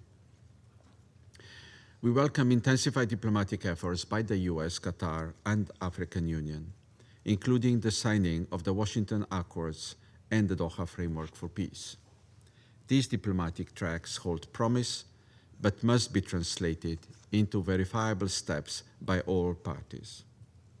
As Slovenia has consistently stressed, no progress is possible without silencing the guns. And we agree with Under-Secretary General Lacroix, as well as with several colleagues, that declarations are not enough. Compliance must be demonstrated. Diplomacy must not be used as a shield behind which military gains continue. We call on all parties, Rwanda, the DRC, and the AFC M23, to fully and immediately uphold their commitments. The realities on the ground tell a different story. The latest advances of M23 in South Kivu marks a dangerous widening of the conflict. Slovenia condemns these offensives.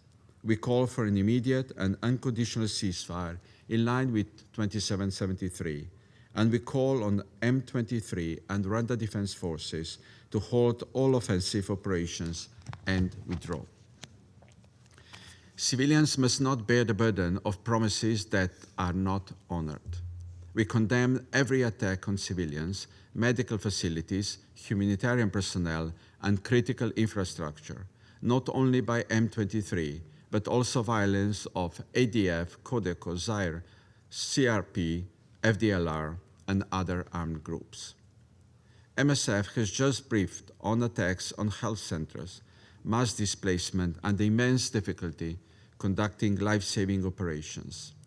Dr. Abdelmonem, we follow MFS's life-saving work closely, including the unbearable realities of your teams confront daily.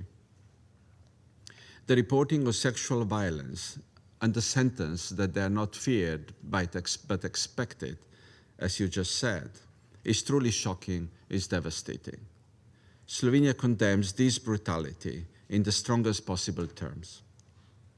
We call on all parties to implement concrete, verifiable measures to reduce harm to civilians, including ceasing all attacks and guaranteeing safe movements for humanitarian actors, including reopening of Goma and Kavumu airports. Slovenia expresses its full support for MONUSCO, and we thank Ms. Bintu Keita for all her efforts and leadership as SRHG and her field-focused diplomacy. As we approach MONUSCO's mandate renewal, the Council must carefully reflect on the current context and trajectories ahead. MONUSCO must remain appropriately equipped and positioned to navigate rapidly changing conditions, particularly in protection of civilians, support to peace processes, disarmament and demobilization, and human rights monitoring. Colleagues, the people of the DRC need and deserve more than perpetual crisis management. We are of the view that with restraint, responsibility, respect for international law, regional cooperation grounded in respect for sovereignty and territorial integrity of all states, non-support to armed groups, and accountability, a path toward de-escalation and lasting peace remains possible. Thank you. I resume my function as President of the Council. I now give the floor to Her Excellency Ms. Therese Kaikwamba Wagner, Minister of Foreign Affairs, International Cooperation, Francophonie, and Congolese Diaspora of the Democratic Republic of the Congo. Monsieur le Président, Excellences, Mesdames et Messieurs les membres du Conseil, je vous remercie de me donner la parole pour l'examen du rapport du secrétaire général ainsi que pour l'examen du renouvellement du mandat de la MONUSCO. Je salue la qualité du rapport et je rends hommage au département des opérations de paix, aux acteurs humanitaires et à l'ensemble du personnel onusien qui, jour après jour, œuvrent à la protection des civils dans des conditions d'une extrême gravité, nous rappelant que la raison d'être de cette organisation est de défendre la dignité humaine, même lorsque les circonstances sont les plus adverses. Je salue également la présence ici et les contributions importantes du secrétaire général adjoint, M. Lacroix, de la Sierra Leone en sa capacité de président du comité 1533, du président international de Médecins sans frontières et du représentant permanent du Burundi. Monsieur le Président, le 4 décembre dernier, à Washington, les présidents Félix-Antoine Tshisekedi Tshilombo et Paul Kagame ont signé un accord de paix facilité par les États-Unis d'Amérique sous le leadership du président Donald Trump. Cet accord, soutenu par les garants régionaux et internationaux, portait et porte l'espoir d'un tournant historique. Pourtant, moins de 24 heures après cette signature, les faits en contredisent les engagements pris. Bombardements, drones explosifs, avancées coordonnées autour d'Ouvira et dans la plaine de la Ruzizi. Il n'est pas acceptable qu'un accord solennel soit ainsi recusé dès le lendemain par ceux qui s'y étaient engagés. Ces actes remettent en cause la dynamique née à Washington et confirment ce que le rapport du secrétaire général souligne. Le cessez-le-feu exigé par la résolution 2773 n'est pas appliquée. Les attaques contre les civils persistent. L'accès humanitaire est entravé et la situation continue de se détériorer malgré les efforts diplomatiques. Excellence, la République démocratique du Congo a volontairement choisi la voie de la diplomatie. Ce choix n'est ni une concession ni un signe de fragilité. Il reflète notre sens des responsabilités et notre foi en des mécanismes multilatéraux qui, s'ils sont pleinement assumés, peuvent encore ramener la paix.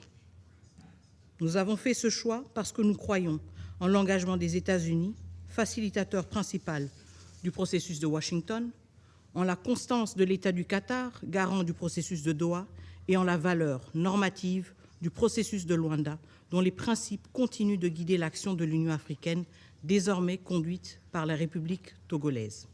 La RDC a agi de bonne foi, la RDC continue d'agir avec bonne foi. La diplomatie n'est pas pour nous un choix par défaut, elle est l'expression de notre responsabilité d'État et de notre respect du droit international. Monsieur le Président, Excellences, depuis le 4 décembre au soir, les positions autour de Gatagota, Ruvunge, Kaziba, Urarambo, Luvungi et le long de l'axe Kamanyola-Uvira ont été visées par des bombardements provenant des positions RDF M23. Des drones kamikazes ont frappé des zones civiles. Plus de 500 000 personnes ont été renouvellement déplacées. Le Sud Kivu, déjà en fragilité, atteint un seuil de rupture. Ces faits sont documentés par les mécanismes humanitaires et confirmés par OCHA. Ils créent également un risque majeur de régionalisation. Des tirs ont déjà touché le Burundi. Uvira n'est distante que de 30 km de Bujumbura. Aucun pays voisin ne peut être exposé à de telles attaques sans risque d'escalade. La stabilité régionale ne peut reposer sur la normalisation de violations aussi graves. Monsieur le Président, moins d'une semaine après la signature des accords de Washington, certains acteurs ont choisi de s'écarter des engagements librement acceptés. Le recours à des narratifs inversés et à une désinformation systématique pour attribuer à la République démocratique du Congo la responsabilité des attaques commises par la coalition RDF M23 est une stratégie désormais bien documentée par des mécanismes internationaux. Nous ne pouvons accepter que la manipulation devienne un instrument de politique régionale. Les faits sont têtus, les résolutions de ce Conseil le sont davantage. La vérité n'est pas négociable et le droit international ne peut être dévoyé pour légitimer l'agression. Les violations constatées contreviennent à la résolution 2773, à l'accord du 27 juin signé à Washington, à l'accord signé à Washington le 4 décembre, à la déclaration de principe et l'accord cadre de Doha et aux conditions même de la mise en œuvre du cadre d'intégration économique régionale aussi signé à Washington. Aujourd'hui, c'est la crédibilité de tous ces processus et de leurs garants qui est en jeu. Mr. President, Excellencies, members of the Council, we have reached a moment of truth. Either the international order accepts being openly defied, namely by Rwanda, or this Council assumes its responsibility. Impunity has gone on for far too long. The Congolese people cannot continue to bear the cost of commitments that are violated and resolutions that are not implemented. The facts are clear. The ceasefire demanded by Resolution 2773 has not been respected. Foreign forces, namely the RDF, remain on Congolese soil. Civilians continue to be targeted. Humanitarian access is obstructed, and disinformation is being used deliberately to invert responsibilities and shield the perpetrators.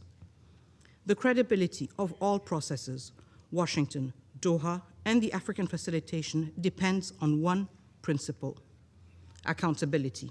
Without consequences, agreements have no force. Without consequences, the cycle of violence will continue. Resolution 2773 is not lacking in clarity. What is lacking is its enforcement. A resolution that is not enforced does not deter violence, it invites it. When violations carry no cost, impunity becomes policy. The responsibility now before this Council is not to restate its decisions, but to enforce them. Monsieur le Président, 9 mois après l'adoption unanime de la résolution 2773, le constat est implacable. Une nouvelle ville est tombée, une administration parallèle s'est consolidée, des milliers de familles supplémentaires ont fui, d'autres ont été tuées, violées, terrorisées.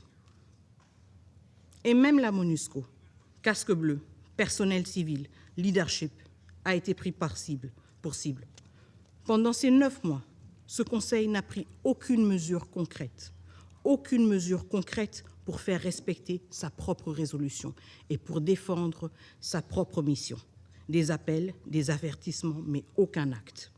Ce vide d'action a permis au Rwanda de poursuivre et d'étendre ses opérations dans un environnement où les violations ne rencontrent aucune conséquence. Le moment est venu pour ce Conseil d'affronter une question essentielle. Comment, en 3 décennies de crise, l'absence de mesures coercitives a-t-elle contribué à la persistance de ces violations? Monsieur le Président, la résolution 2773 demeure la boussole de l'engagement onusien. Elle doit être appliquée dans toute sa portée, sans ambiguïté ni exception. La RDC appelle à un mandat robuste, cohérent et adapté aux réalités du terrain, et protecteur de l'autorité de ce même Conseil.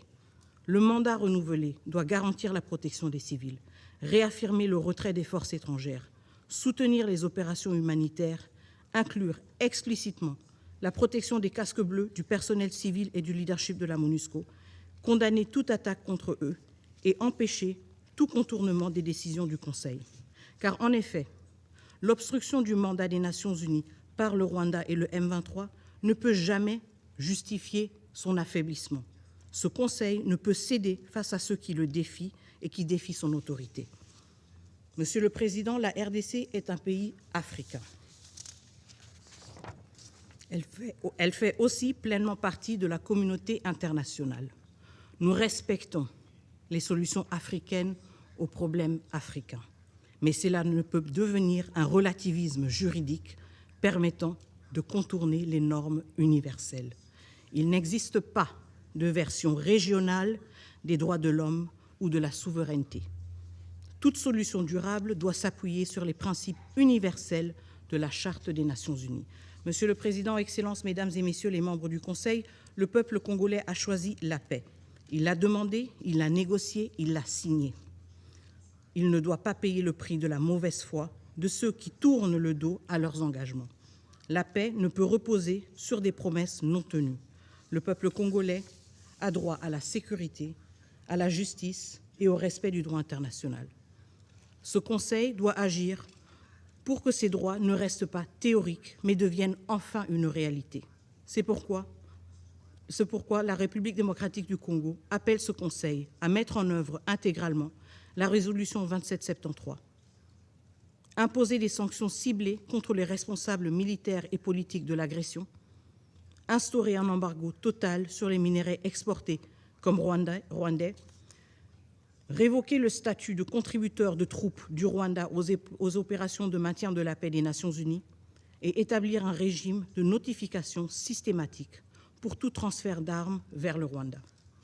Les garants de Washington, de Doha et de la facilitation africaine doivent également assumer leurs responsabilités. Ces accords ne survivront qu'à la condition d'une fermeté collective et cohérente. Il appartient désormais à la communauté internationale de faire respecter les engagements pris et de permettre enfin l'avènement d'une paix durable dans l'Est de la République démocratique du Congo et dans toute la région des Grands Lacs. Je vous remercie. I thank Her Excellency, Ms. Kaikwamba Wagner, for the statement. I now give the floor to the representative of Rwanda. Mr. President, I thank you for giving me the floor, and allow me to begin by commending you for your effective leadership of the Council this month. I also extend Rwanda's appreciation to the Council members concluding their terms. Your service and contributions to the Council's work have been invaluable. I thank USG Lacroix, Dr. Mohamed Javid, for their briefing and taking note of the Secretary General's report. I also acknowledge the statements made by those who spoke before me. As the Council considers MONUSCO's next mandate, Rwanda expects a mission that is clearly anchored in and reinforcing of the Washington Peace Agreement and the Doha Framework, both of which the Secretary General's report rightly identifies as the central avenues for a sustainable peace. The mandate must therefore prioritize strict impartiality and political neutrality, support to ceasefire implementation and political dialogue, robust human rights due diligence policy compliance, timely suspension and reporting mechanisms where required, refraining from offensive operations against parties formally engaged in political processes, and a realistic resource-conscious focus on stability, accountability, and political solutions. These priorities reflect the realities outlined in the Secretary General's report. MONUSCO's effectiveness will depend on aligning its operations with the political tracks that offer the only viable path forward. The Washington Peace Agreement and the Doha process are complementary, mutually reinforcing frameworks. When the mission supports them consistently and impartially, it can help to create the necessary space for implementation. Rwanda reiterates its full commitment to implement its part of the agreement. We equally believe that the success of the agreement will depend on the political will of both parties. Mr. President, the recent situation in South Kivu has been extensively discussed, and allow me a moment to also address it. And I will address some of the issues that may logically attract a question. Why am I addressing them? But there is a background to that. In 1994, in this chamber, Ambassador Kovac of Czech Republic, Ambassador Keateng of New Zealand, Ambassador Gambari of Nigeria spoke that Rwandans were being exterminated, that an ethnic group in Rwanda was being exterminated. They had never been to Rwanda, but they discharged their responsibility, confronted denial and silence that was taking place in this chamber to call the genocide for what it was as it was happening in Rwanda. So I'm here today and I survive today because those courageous diplomats discharged their duty. I wanted to do it. The situation in South Kivu and the general situation obtaining after the Washington Agreement is a collection of many situations. The ceasefire that was repeatedly broken by the DRC government, that not only broke the ceasefire, but announced they would never stop attacks. Air attacks are offensives too. Even as the diplomatic tracks move forward, the situation on the ground in South Kivu continues to deteriorate in ways this council cannot morally or legally ignore. Over the past year, and in reality since 2017, the Banyamulenge, a Tutsi Kinyarwanda-speaking community of the DRC, have endured a well-documented, systematic, and escalating persecution. I just wanted to address this area alone, among many things that put together cause the situation we are in. Allow me to highlight just a few incidents which are part of this sustained and systematic campaign of persecution of the Banyamulenge Kinyarwanda-speaking Tutsi ethnic group. Since 2017, more than 85% of Banyamulenge villages in South Kivu were destroyed. An estimated 700,000 cattle, which is their economic lifeline, were raided and killed. On August 25th of 2025, Wazalendo militias and FARDC issued a 10-day ultimatum demanding that all Banyamulenge leave Uvira or be killed. The ultimatum further prohibited them from accessing markets, water points, and other essential means of survival.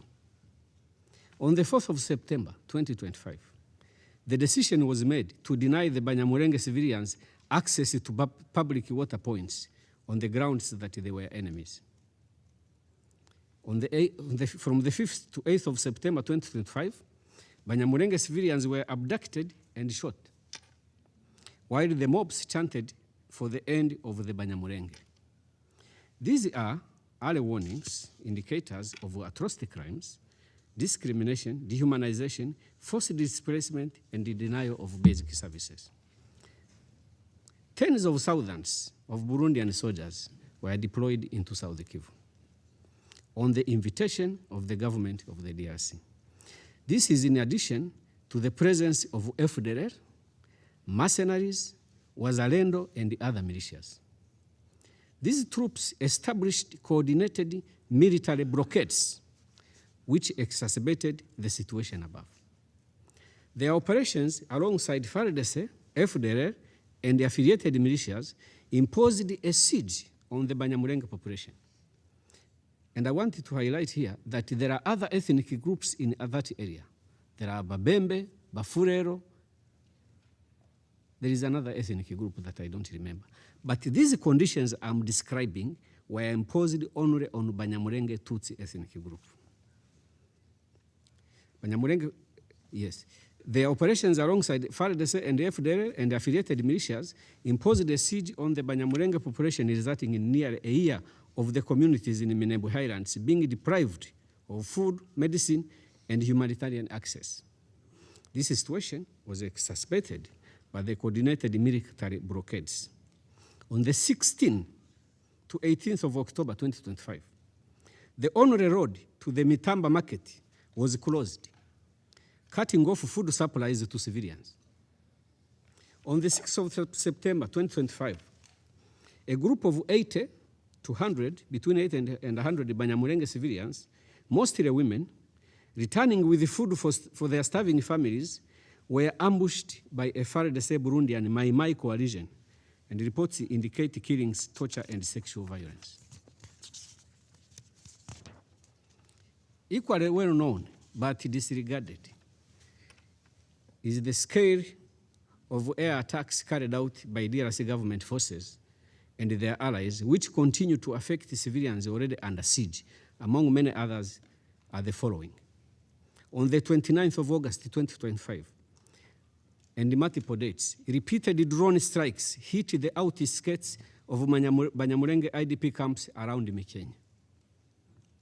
On the 27th of September 2025, a Burundian CH-4 drone bombed Nzibira in South Kivu. On the 15th of November 2025, Kinshasa operated drones bombed Mikenya, a village hosting Banyamulenge internally displaced persons. Between March and December this year, there has been 50 air attacks in this area. No one is speaking about this. I will appreciate the situation another day if we can be told this didn't happen. We have raised this, at least I did, with some members of the council, individually. We have raised this in this chamber. Nothing was done. The government of the DRC, as an inviting authority, should be responsible for the action and the conduct on the ground of Burundian forces and their allies. Rwanda has not been silent. I just said this. Rwanda has not been silent in the face of these developments. Our Minister of Foreign Affairs has raised the blockade directly with the mediators, the United States and Qatar, the representatives of the European Union and the African Union. And I have just said that I raised it with individual members of the Council. I raised it with the penny holder, with some presidencies, with the heads of some mechanisms in the region, and nothing happened. Taking into account the factual situation and the wider context of hate ideology in DRC, and the inherent legal and moral obligation, allow me to ask the question. Has the Security Council not been aware of this situation? Or did it not? Did this situation not merit your attention?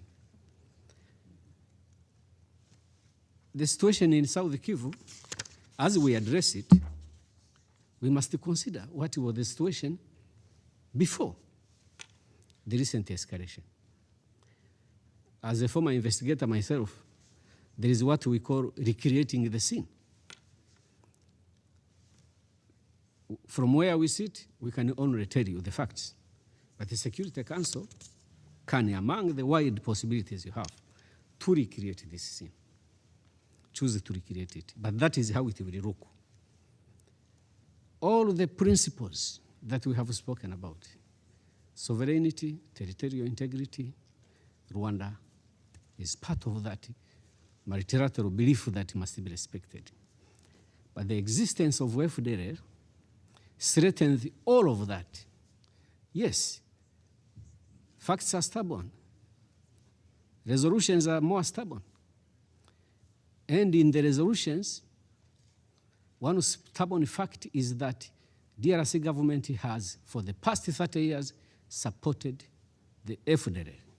FDLR does not just threaten the territorial integrity of Rwanda, it threatens the very existence of Rwanda and its people.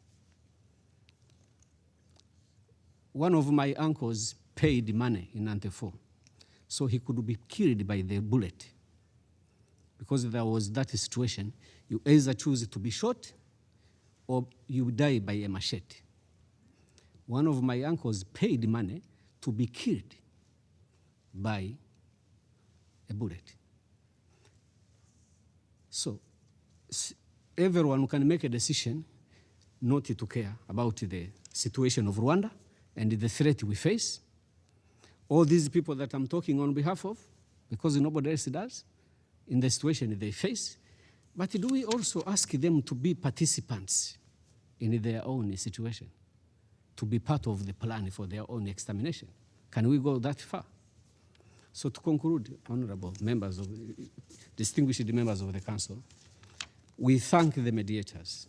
We thank them very much. And we thank most profoundly the efforts that are going on by the mediators, particularly the United States, to address the most recent situation. And we are a willing participant to finding a viable solution forward, because we believe if we all commit to implementing in good faith the commitments we made in Washington, and if we support fully the process in Doha, then we possibly have a possibility to have a peaceful solution to the conflict that we have lived with for many, many years. This problem has gone on for too long, and it is our request and our appeal that we should all focus to supporting the present avenues for a peaceful solution. I will not go into what we said in the past. We have been here many times. Why do we have defensive measures and how are they going to be lifted? All those issues are addressed in the agreements, and we shall continue to work with mediators and to make sure that we meet our part of the challenge. Thank you very much. I thank the representative of Rwanda for the statement. I now give the floor to the representative of Burundi. Je vous remercie, Monsieur le Président. Monsieur le Président, je voudrais d'abord féliciter la Slovénie pour sa présidence du mois et pour avoir mis ce briefing sur la MONUSCO à l'agenda du Conseil de sécurité. Le Burundi remercie le secrétaire général pour la présentation de son rapport et salue les efforts constants de la MONUSCO qui travaille dans des conditions extrêmement complexes. Nous apprécions également l'occasion qui nous est donnée de partager notre analyse de la situation sécuritaire et voudrions attirer l'attention du Conseil sur l'évolution dramatique de la situation sécuritaire et humanitaire, en particulier la ville d'Uvira et ses environs, et les déplacements massifs des populations avec de milliers de réfugiés se trouvant au Burundi, notamment dans la province Bujumbura, en commune de Cibitoke. Le Burundi souhaite dénoncer la violation répétée et répétitive de la résolution 2773 manifestée par la prise d'Uvira par l'armée rwandaise. Ces opérations ont visé et entraîné des victimes civiles innombrables. Nous sommes particulièrement préoccupés par les attaques transfrontalières, y compris l'usage d'artillerie, de drones et d'autres moyens létaux, dont certains ont atteint des localités du territoire burundais. Ces actes violent la souveraineté du Burundi, compromettent la sécurité des populations civiles et fragilisent les efforts collectifs de paix. Nous pensons que le moment exige de la lucidité, du courage politique et un engagement collectif en faveur de la mise en œuvre pleine et entière des résolutions du Conseil de sécurité, en particulier la résolution 2773. Les engagements récemment pris, y compris ceux entérinés dans les accords signés à Washington, doivent être respectés par toutes les parties, sans ambiguïté et sans conditions préalables. Dès lors, nous appelons le Conseil à, premièrement, veiller à ce que les résolutions du Conseil soient appliquées de manière impartiale, car la crédibilité collective de ce Conseil dépend de sa capacité à garantir leur mise en œuvre effective. La pertinence et la crédibilité de la MONUSCO sont en jeu. Deuxièmement, protéger les civils, surtout les femmes et les enfants, qui demeurent les principales victimes d'un conflit qui leur a été imposé. Nous appelons le Conseil, troisièmement, à plaider pour une assistance humanitaire d'urgence face à la dégradation de la situation humanitaire et au manque criant des moyens aux agences du système des Nations Unies pour répondre aux besoins élémentaires des réfugiés installés à Gatumba et à Cibitoke. Nous appelons également le Conseil à convoquer une réunion d'urgence du Conseil dans laquelle il pourrait prendre des mesures robustes visant à stopper cette escalade dangereuse et pouvant comprendre un embargo sur les armes et un régime de sanctions économiques afin d'empêcher la poursuite de ces opérations militaires meurtrières en violation du droit international et de la Charte des Nations Unies en particulier. Nous appelons également le Conseil à appuyer la RDC et les États voisins dans des efforts coordonnés de lutte contre les groupes armés dans le strict respect des frontières internationales reconnues. Nous appelons enfin le Conseil à renforcer son soutien aux mécanismes régionaux de vérification et de suivi afin de documenter les violations, prévenir l'escalade et reconstruire la confiance. Par ailleurs, le Burundi souhaiterait informer cet auguste Conseil qu'il a pris très au sérieux le message des bombes envoyées à partir du Rwanda le 4 décembre sur le sol burundais, dans la commune de Cibitoke, blessant une femme et un enfant. Nous considérons cet acte comme une provocation grave et une manifestation d'une attitude belliqueuse que nous condamnons fermement. Je tiens à être clair, la retenue a des limites. Si ces attaques irresponsables devaient se poursuivre, il deviendrait extrêmement difficile d'éviter une escalade directe entre nos deux pays. Le Burundi ne pourra pas tolérer des violations répétées de son intégrité territoriale et se réserve le droit de faire usage de la légitime défense conformément à l'article 51 de la Charte des Nations Unies. Le Burundi reste un partenaire fiable pour la paix et la sécurité régionale. S'il a pu défendre les populations civiles avec hauteur dans toutes les missions où il a été déployé, le Burundi ne peut pas croiser ses bras face aux provocations et à la violation de son intégrité territoriale. Il ne peut pas croiser ses bras face aux attaques contre la population, sa population, et nous ne pouvons pas croiser nos bras face aux atteintes portées à la stabilité de nos frontières.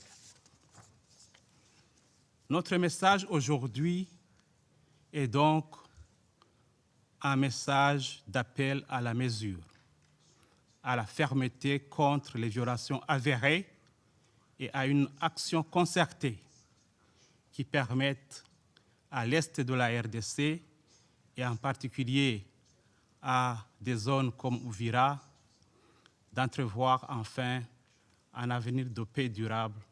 Je vous remercie. I thank the representative of Burundi for the statement. The representative of Rwanda has asked for the floor to make a further statement. Before giving him the floor, I just want to say that I don't want to prolong the exchanges, which will not help implement the agreements or the resolution 2773, and neither protect the civilians who are suffering. The council members have heard your messages very clear, and that's why I would ask you to take the floor only once. I give you the floor. Thank you, Mr. President, and I don't have any intention of unnecessarily prolonging the discussion. Just wanted to clarify that Rwanda is not waging war against the Republic of Burundi and has no intention of doing that. To the contrary, there has been an attack from the territory of Burundi to the area of Bugarama in Rwanda, and in some parts of the DRC, resulting into refugees coming to Rwanda. I believe the UNHCR is already involved in that process. So I wanted to make that clarification. I thank the representative of Rwanda for the statement.